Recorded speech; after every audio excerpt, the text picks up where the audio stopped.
Aqui, ó. Mais uma viagem imperdível com muita cultura e comida boa. Fátima Bernardes. É ela. Cara, essa mulher não envelhece nunca também, né? Tomar banho, mano.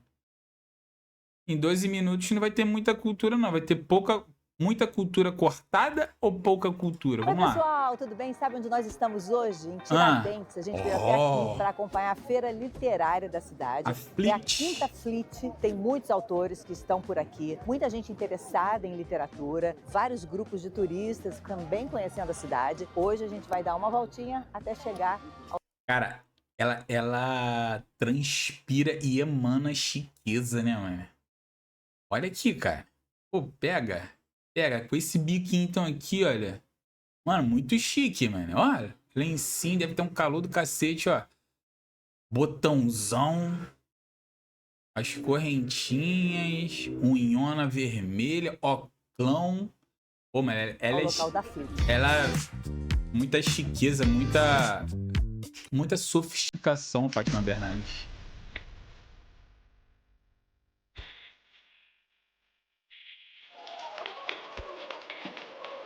É super importante começar a ler desde criança, né? Porque aí o hábito vem naturalmente. Então a gente vai ver um ônibus que está dedicado a elas. Vamos lá. Vamos. Bom, então esse ônibus está aqui parado em frente à contação de histórias. Na parte de baixo, essas prateleiras são livros infantis. As prateleiras de cima são livros infantos juvenis. E aqui atrás, eles fizeram também duas estantes para os pais que trazem as crianças. Representantes do Rio de Janeiro, duas representantes aqui de Tiradentes, que foram convidadas para participar e para ajudar aqui com a criançada, que não é mole não, tem que deixar o documento, pode levar o livrinho para casa, mas depois tem que devolver até o fim. Cara, não gagueja, né? Ela vai falando. Pô, mas eu gosto da Fátima Bernardes, mano. Ela é braba. Verdade, lá no Rio de Janeiro, que é onde eles realmente precisam, né? Ter a cultura onde não existe. É muito interessante. Obrigada, meninas. Bom trabalho para vocês, hein? Muito obrigada. Bom, a gente está bem em frente à Capela do Bom Jesus da Pobreza e você pode reparar que elas estão todas com esses panos roxos. E não só as igrejas, também de algumas pousadas, algumas lojas comerciais. Isso é colocado durante a quaresma e esses panos só são retirados na noite de sábado para domingo, quando acontece a Páscoa.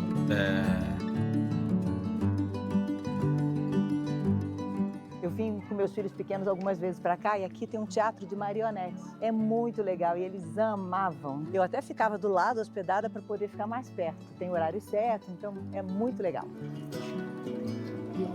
Tá cincão, Fátima. Que isso, fez a boa pro artista, hein? Tchau, Cincão, Roberto. mano. Até logo. Parabéns aí. Não tem como tu ver a Fátima Bernardes e não pedir uma fotucha, né? Alferes Joaquim José da Silva Xavier, o Tiradentes, homenagem do governo do estado de Minas, ao tricentenário da fundação da cidade de Tiradentes. E a estátua dele aqui. E agora a gente está entre dois pontos também da... Lembra aqui Paraty, né? Aqui no Rio. E aqui o Centro Cultural Ives Alves, que é onde eu vou participar da palestra com a Heloísa Perissé. Vamos lá.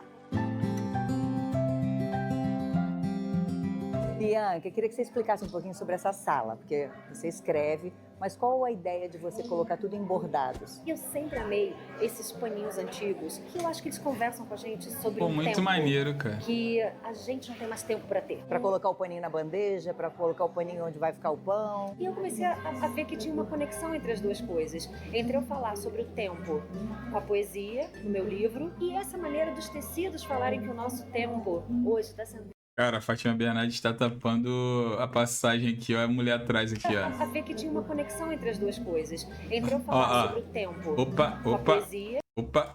No meu Volta, livro, e essa maneira volta, dos Alfredo, tecidos volta. falarem que o nosso tempo hoje está sendo vivido de uma outra forma. E aí você costurou as duas coisas. E aí eu costurei as duas coisas. Então eu escrevo tudo.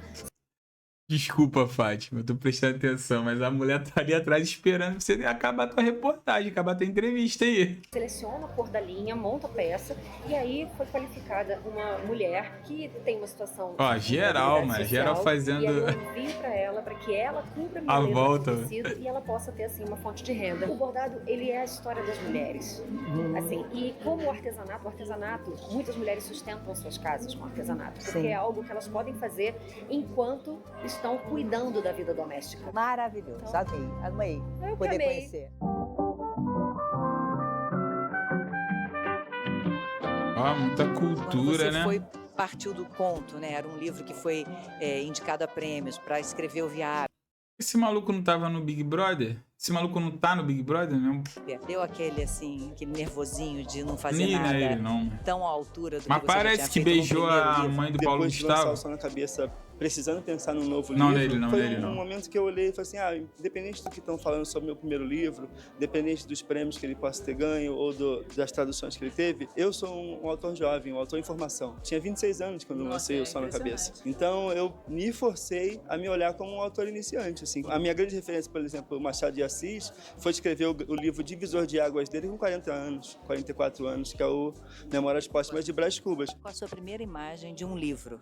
Assim, ou na sua casa, ou de alguém lendo, que você olhou, A Bíblia. que você A lembra, Bíblia, ó. criança ainda? A primeira imagem que eu tenho, assim, forte de livro é a Bienal do Livro do Rio, né? Que eu ia desde muito pequeno. Minha mãe levava a gente a cada 2 anos na Bienal. E eu me lembro muito disso. Eu tenho até hoje o primeiro livro que eu comprei, que eu tinha 6 anos, é um livro do Aladim. E tem vários outros. Também tenho a Bebel, a enfermeira, tudo bem. E acho que essas são as primeiras imagens. Cara, o meu primeiro livro, eu lembro também, mas foi da Lila. Cara, eu vou procurar aqui pra E mostrar. as revistas da Turma da Mônica também, né? Quer ver? Que foram muito importantes no meu Pô, li processo de muito alfabetização. Muito obrigada, sucesso para você. revistinha da Turma da Mônica.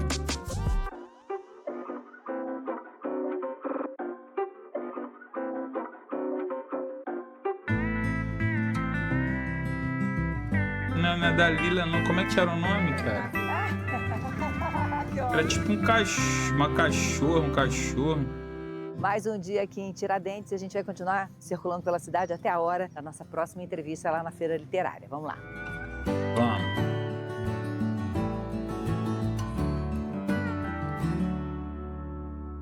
Pessoal, hoje acordei até mais cedo só para aproveitar o caminho até a Feira Literária, que é tanta lojinha. Como é que a gente faz para resistir a paninhos, doce de leite, tudo que é jeito, um monte de doce, chocolate. Docinho de leite com Vamos ver o maracujá. que vai dar, né?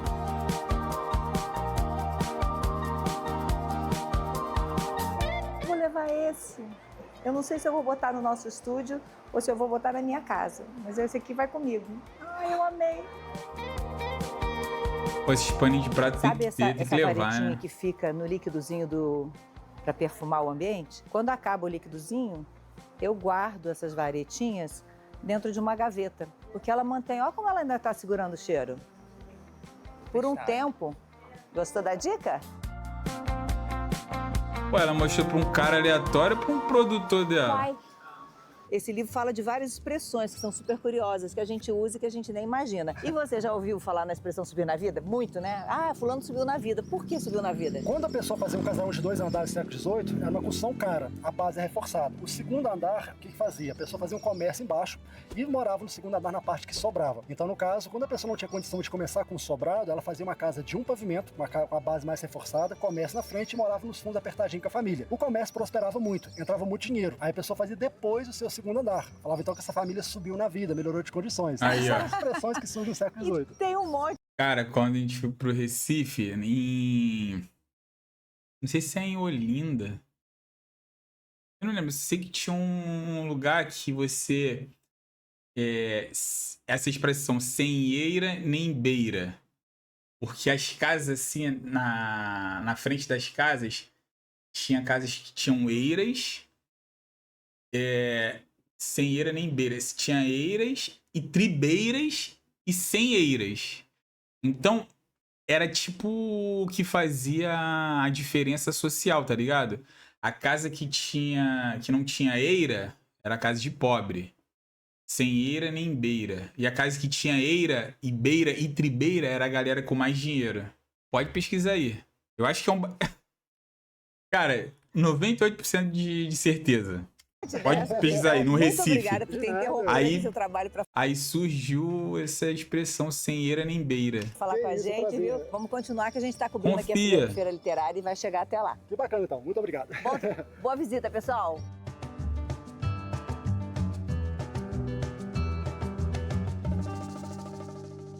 Tô chegando aqui no Centro Cultural agora para a entrevista com a Heloísa Perici. Gente, vou pro palco com ela, então fui até trocar de roupa para não fazer feio, né? Vamos lá. Estará aqui conosco Fátima Bernardes. Ai, gente. Pega.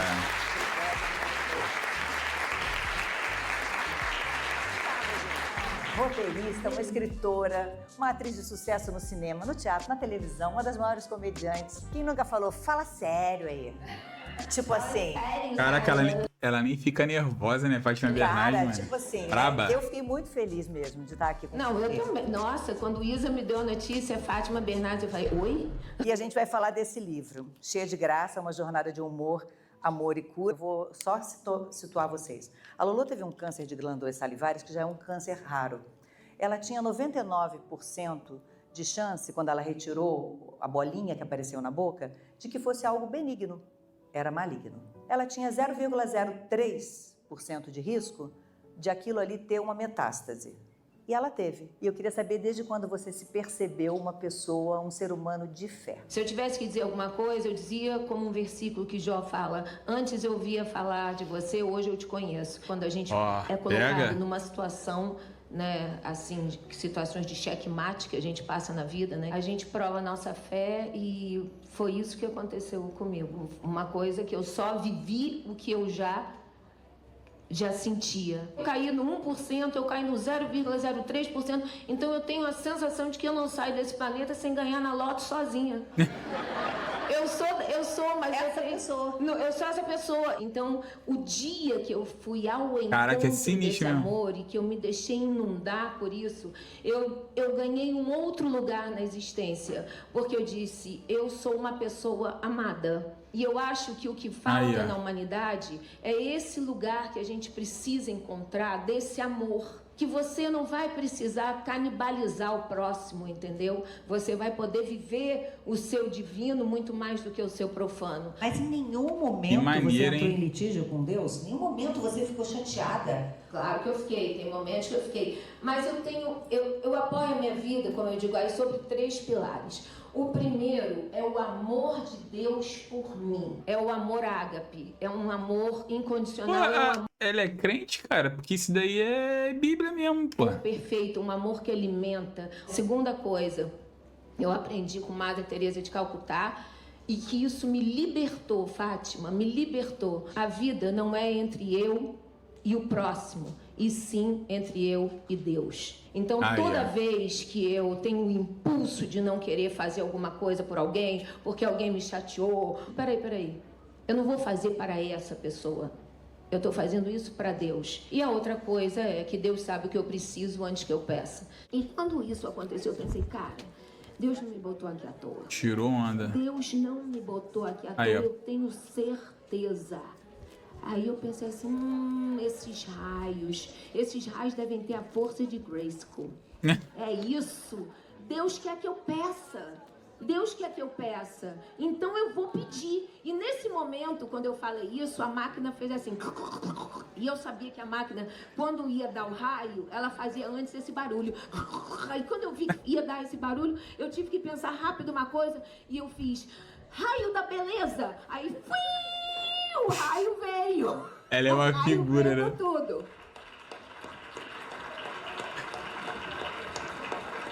Daqui a pouco o doutor Fernando parou, virou para trás, olhou e disse assim, posso te dizer uma coisa?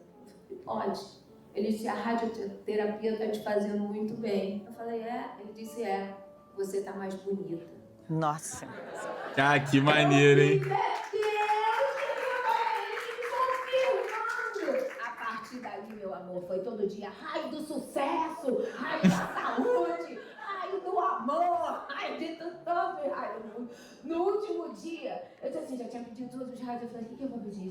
Eu quero hoje o arco-íris, raio do arco-íris, aí veio o arco-íris. Aí, pô, quando acabou, eu pensei, que maneiro, cara. O arco-íris foi o sinal que Deus deu a Noé, que nunca mais ia ter dilúvio. Eu disse, então é isso que ele tá querendo. Lolo, não quero chorar aqui no palco, não. Pega essa pregação aí, maneiro, tá? Assim, dá a mão aqui. Fiquei emocionada. Eu também. Pode chorar, faz. Toda desse bate-papo com a Lolo, eu espero que você tenha curtido, que você compartilhe tudo que a gente viveu aqui e espero que você tenha gostado de acompanhar comigo, não só a Feira Literária, mas conhecer um pouco mais dessa cidade linda que é Tiradentes. Então vai lá, curte, compartilha, ativa o sininho das notificações e quinta-feira que vem tem vídeo novo pra você. Sou inscrito. Beijo. E até lá. E curtir. Pô, muito bom, Fátima, muito bom. Que conteúdo God, cara, que conteúdo bom.